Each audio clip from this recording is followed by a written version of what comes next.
Hi there, my name is Vila Beck and the Rabbi from another planet. Please like, share and subscribe and ring the little bell so you're notified when new videos drop. And the BBC, God bless the BBC, they have this unerring ability to take anything that's working well, anything that's successful, anything that's beloved and giving joy to millions, and to suck the joy out of it, to suck the happiness out of it and repel its audience, and just in general take away any cultural influence it might have. It's really they can snatch defeat from the jaws of victory at the last moment. It's really just an incredible superpower that they have. So we're going to be talking about the ratings for Doctor Who season 12 once again. The reason we're talking about it once again is because there are still people holding out. The people who love this era say no, it wasn't so bad. The ratings were fine.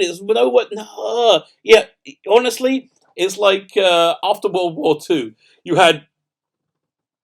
This is like a apocryphal stories, but I guess it must be true. You had like these Japanese people who were like alone on an island, and they didn't know the war had ended, and they were still waiting there, like in the mid-50s and the 60s, waiting to attack, waiting to get orders, and they had to be talked down to explain that the war had ended whenever they were found. I guess that must be a true story. So the people still say no. The reason they are insane, and so finally, Doctor Who magazine came out. Tom Spilsbury had the unenviable task of writing about the ratings for season 12 in this month's Doctor Who magazine, and they can't come out and say it tanked, it exploded, but he basically did. So let's just stop with this nonsense. We'll go through the article in a second. Let's just stop with the nonsense of pretending that this series, series 12 wasn't anything other than a massive failure on just about every metric that we measure these things on.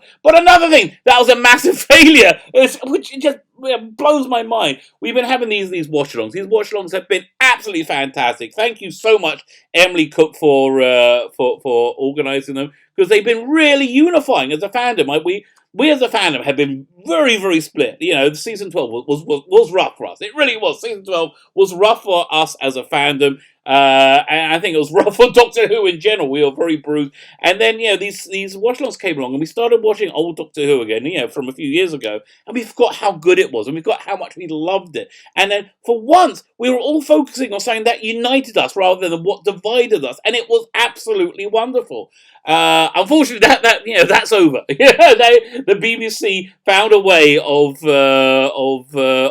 destroying that popularity, and I'm really amazed they managed to do it. But as I said, they can snatch the defeat from the jaws of victory at the final moment. What happened was Paul Cornell came in either under his own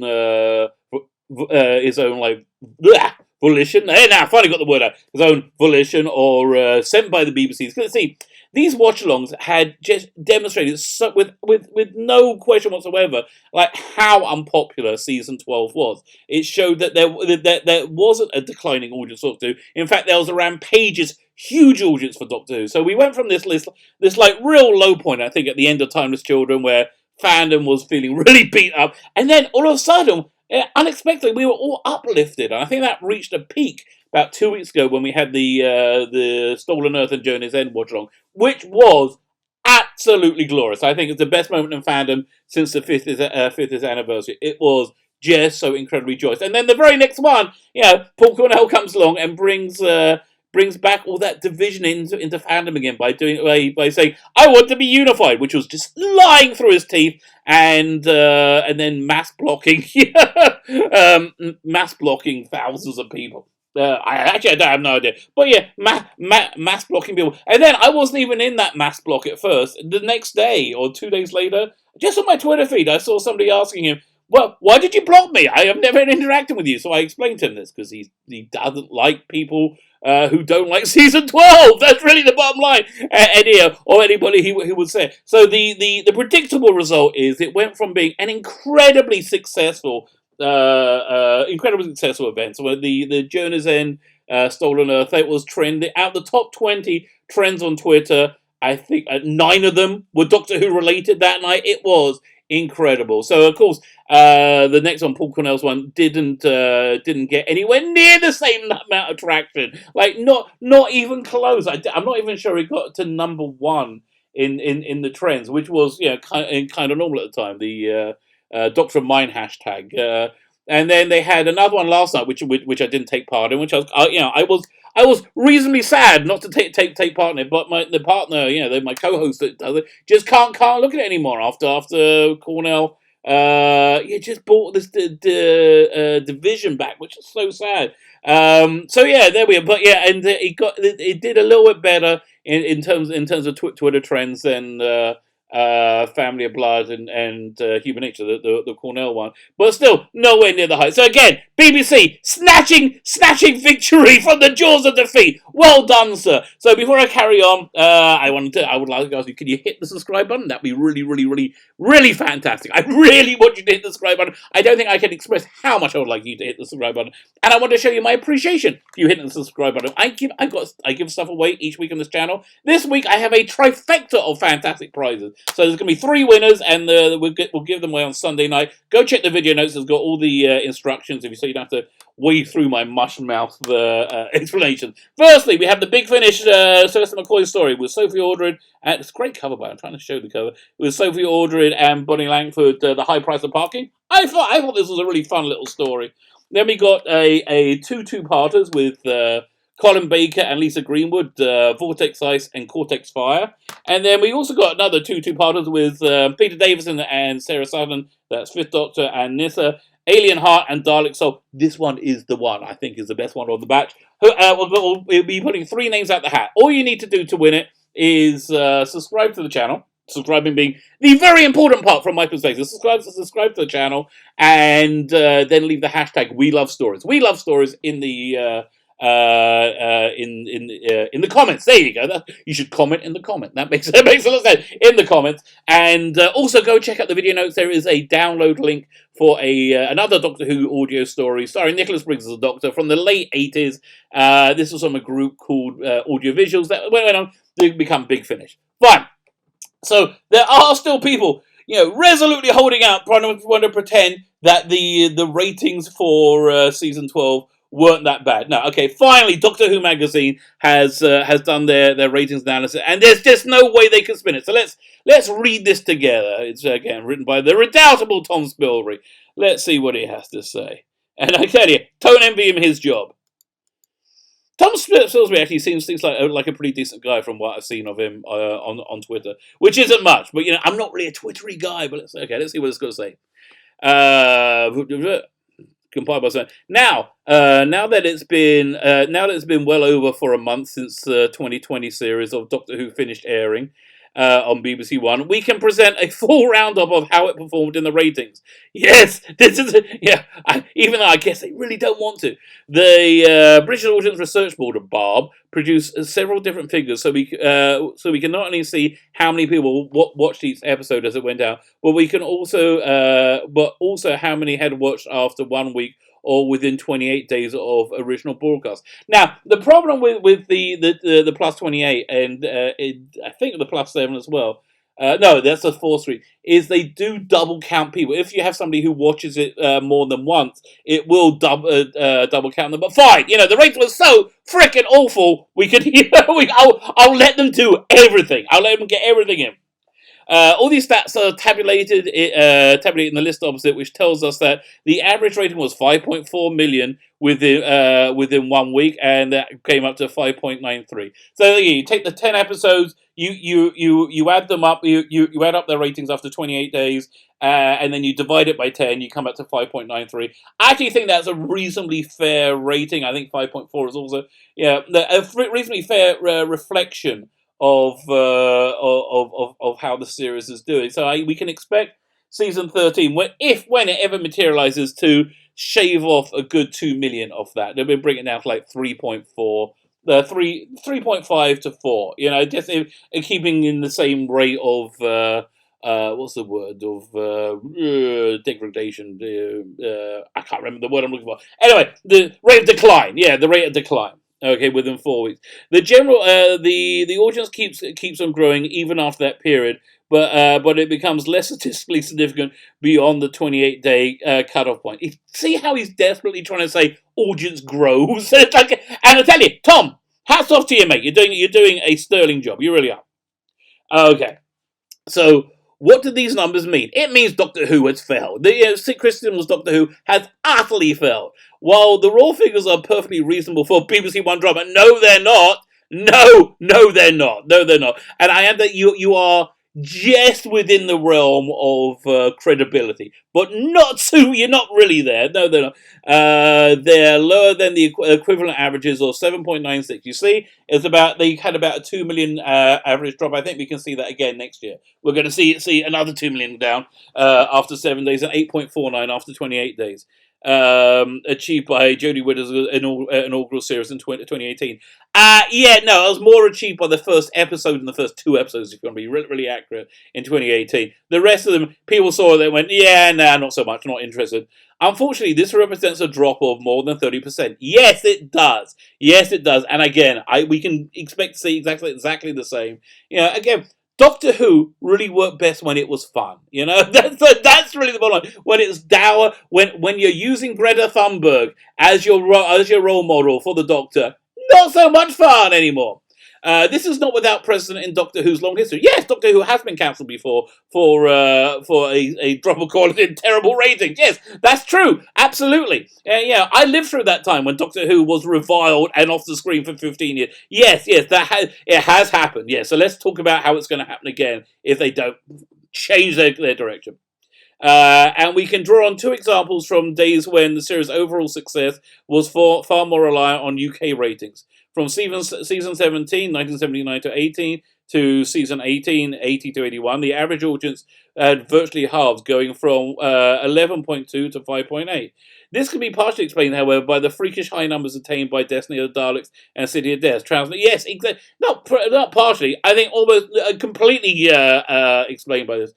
Transmitted in 1979 while ITV was off the air completely. Yes, it was that or literally nothing. Although, interestingly enough, if that was Jodie Who, and it was that or nothing, people would choose nothing. We saw the ratings. They were like in the 6, around the 5-6 millions for Country File. Then boom, they dropped right down when they got into Doctor Who, and then they went back up again for Call the Midwife, which means people would choose absolutely anything else other than watching Doctor Who. So, you have a couple of people, they're watching Country File, and that's nice, watching about people walk around the country aimlessly for no apparent reason. Yeah, that's nice. Now, shall we watch Doctor Who, or shall I shove my fist up your ass? Well, what would you rather? Watching Doctor Who, or having my fist shoved up your ass? Like, up the ass.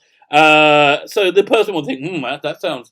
having a fist shoved up my ass sounds really bad. Sounds really, really, really bad. But on the other hand, I don't want to watch Doctor Who, so I will choose anything else. And falling in the category of anything else is having a fist shoved up your ass. That's how unpopular this Doctor Who was. Okay, so the following season, however, was going to get up against Buck Rogers. Was much tougher. Yes, yeah, the production values of Buck Rogers made life very hard for Doctor Who at the time. The second historic decline between season 22 and 23, Colin Baker's 2 years as a Doctor. While Colin Baker's first run had averaged a respectable 7.1, his second dipped by 33% to a mean 4.8. So, okay, I'm going to postulate a thesis here. And it's something that's going to be really annoying because you can't define. Basically like this. If you make shit, people will not want to watch it. And I think that's kind of what happened there. Listen, I don't get me wrong, I have a lot of love for John Nathan Turner.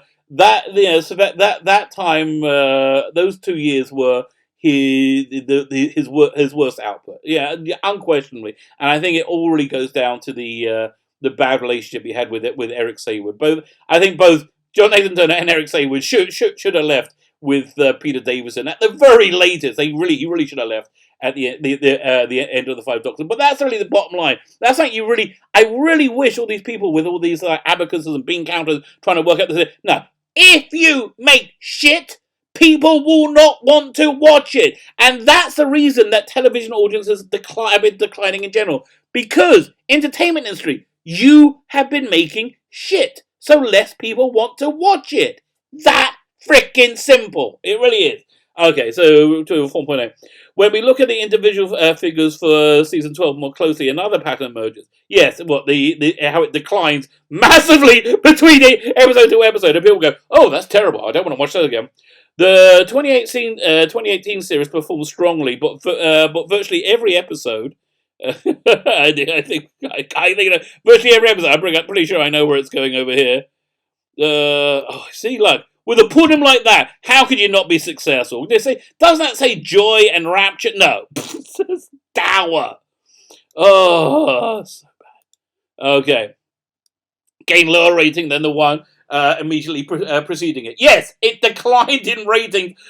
Okay, this Jodie Whittaker's Doctor Who has declined in ratings since it started. Okay, the high point was attained by the opening episode, Spyfall Part 1. Yeah, people have forgot about Doctor Who. They've forgotten like, oh, this Doctor Who's terrible. Maybe people are gonna hate it. But they plugged it a lot. The Skyfall Part 1, with the gradual decline happening most weeks right up to the finale. Now, I wonder if they're going to talk about how the rate of decline increased as it went along. But let's see if they mention that important fact. The Timeless Children. While live figures for the episodes 1 and 10 put them only 780,000 plus. That's a lot of people. I'm sorry. 780 people, less people wanting to watch your crap is not good. The 28-day, but it gets worse. The 28-day ratings show a gap widening to 2.23 million. Exactly. This is something that people just are not interested in going back and watching. This is a show that you've got to be ideologically on board with to watch. Otherwise, it's just, if you're not on board with the ideology, it's just a bad show. It's a boring show. It's incredible. I don't know how they make it boring and have incredible Cybermen and Cyber, but they managed it. Tell you, Chibs, well done, mate. I think that is I think you need a special award for that. It must be pointed out that Doctor Who is far from being the only TV show that enjoy a ratings drop this year. Yes, because BBC, if you make pure shit for everything, if everything you make is bad, then nobody's going to want to watch anything you make. And if everything you make has this ridiculous diversity and inclusiveness policy wished into it, and to be clear, I don't care about seeing different people of different skin colours. I do care about it being made into an issue because it shouldn't be an issue. We live in a diverse society. England is a diverse society. There is no barrier to entry to just about anything or to anyone. For your gender, your skin color, there is zero. We live in a diverse society, so therefore, when you have to make diversity a point within all your dramas, you turn people off because you're preaching to them, and people don't like to be preached at. They find it boring. People like to be entertained. That's why they stop going to TV. And so you say to them, well, people are doing either watching Netflix or YouTube or something. They're watching anything other than the dross you're putting on. That's the issue. Idiots. Fine. I feel quite better for that now. Let's keep going. However, fine. So those who said, this is the TV general audience are facing a decline. But Tommy, if that journalist in you comes out again, you have to say truth. However, the Doctor's chart position have also suffered, with a couple of episodes dropping outside the weekly top 30 for the first time this century. Yes, because it's not popular. There's a very similar story to be told in USA, where the drop was more than 40% between 2018 and 2020. Yes, average. The decline of over 50% between Spyfall and the Timeless Children. Yes, because here's the problem that Chris Chibnall has for his iteration of Doctor Who. Here's the real problem with it. That he can say it's as popular as one. He can say yesterday I did a video on his production notes where he was basically in tears at what a wonderful person he is. He said, it really hurts me how wonderful I am. Oh God, I don't know how you will cope with it. It's not fair. You get to see me being wonderful, but I don't get to see me being wonderful because I'm inside me. And he was talking about how people really needed the Doctor to reassure them. Not this bloody Doctor! Nobody wants to bloody know about this bloody Doctor! Oh, God, and you put this Doctor on TV, it's like, it repels children. They're like, I don't want any more of that. Fine. And they say, so funnily enough, whether there is a collection of human beings, whether it be in England or America, they will react similarly to the awful stuff that you're putting out. Okay, here we go. It gets worse. The UK audience appreciation figures score out 100, measuring how the viewers enjoy the show, have also experienced a fall. Yeah, are you picking up on something? Yeah, that the numbers show that this is incredibly unpopular. Have also experienced a fall, with Doctor Who now scoring lower than the current average British dramas. Okay, exactly. It's worse. Sadly, by any metric we may care to choose, this is the lowest rated series of Doctor Who since it returned in 2005. Why don't you say 89? Even better. Yeah, let's be clear. It's the lowest rated series since 89, not 2005. So, how many is it? So it's the lowest rated series in 31 years. That sounds a lot worse than the lowest rated series in 15 years. It's a low rated series in 31 years. So, yeah, again, if you love this era, God bless you. I love that you love it. It's fantastic. I love your optimism, okay? I love your denial of reality. I bet you and Tom Baker are right there saying, I deny this reality. I know you deny the reality, which is fine.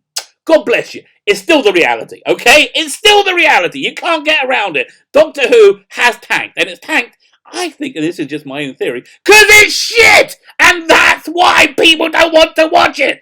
Oh, and just be clear, it didn't have to be shit because you cast a woman as a doctor. That could have worked. I was on board for that. I was excited for that. I thought that was an interesting, clever choice. God, was I a schmuck? God, did I get that wrong? Okay, so let's now he's got to try and do a bit of damage control. But let's take a step back. While these figures are disappointing, not to me, they're freaking awesome. And the BBC have taken note of them. Really? The people have taken note of them by saying, look, more Jodie Whittaker, Doctor Who. Yay, you love Doctor Who. The kids want to see the Doctor. Let's put her out. I know she's a bit socially awkward, but it doesn't matter. You're scared of being home, you should talk to your family. I'm locked up house of my family. I want to talk to anybody but my family. Okay. I digress. Let's keep going. People said taken over. I said they're still perfectly good enough to carry on making Doctor Who. Yes, because you got because it's already paid for. Because HBO have paid for it, and the Chinese media company has paid for it. Gee, I hope there's not a global destabilizing financial event that will make all that impossible to happen. So again, I just really want to see if season 13 is going to come out. If it's going to come out much like season 12, I want to see it. I want to see how stupid they are. And you know what? The question is very stupid. Doctor Who is assured, even if it's Doctor Who's next season is assured. Unfortunately, it is. Even if it's unclear exactly when it can go into production, the bottom line is the show goes on. Yeah, but where's it going? Is it going off a cliff into oblivion, and then we're going to get another wilderness years, or how many, 10, 15, 20 years, till somebody brings it back, or are they going to course correct, and are they going to decide, they want this valuable property to be valuable once again? And, we've certainly seen indications that they're really desperate to squeeze some money out of it.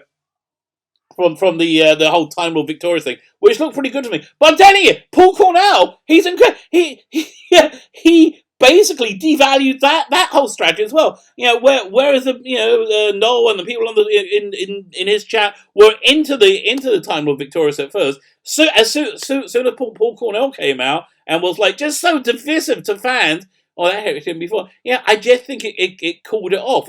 If Time Lord Victorious was announced right after the Stolen Earth watch along, and with pre-orders, they would have made a mint. But now, again, Paul Cornell, the cooler, came out because he's so desperate to bring BBC into the success of the watch along, which it has no business being involved in. The BBC can snatch defeat from the mouth of victory whenever they were at any time. It's incredible. Okay, but let's forget, all the 20 episodes remained on BBC iPlayer, are available on DVD and Blu-ray, and will doubtless be watched and enjoyed. No, doubtless be watched and enjoyed? No, they're not going to be watched. If they're watched, the one way you can guarantee they're not going to be enjoyed is if they're watched, okay? Watched and enjoyed by many, many more viewers in the future. No, this is going to be forgotten. Nobody's going to care about it. That's the joy of Doctor Who. Even the very first episode, An Unearthly Child, is still waiting to be discovered by somebody for the very first time. Truly a timeless child. Well, I'll tell you, Tom, you did. Was it Tom or Tim? you did yeoman's work there. You really did your best. I can't argue with you. You know, and again, as Tom Spilsby, you know, I can't argue with you. You really, again, you did your best. They can't be mad at you for that. They cannot be mad at you for that. You know, you had the figures. You had to just try and like present them. You know, yeah, I don't think anybody could have done any better and still be telling the truth. My name is Felix Beck and the Rabbi from another planet. Please like, share, and subscribe, and ring the little bell so you're notified when new videos drop.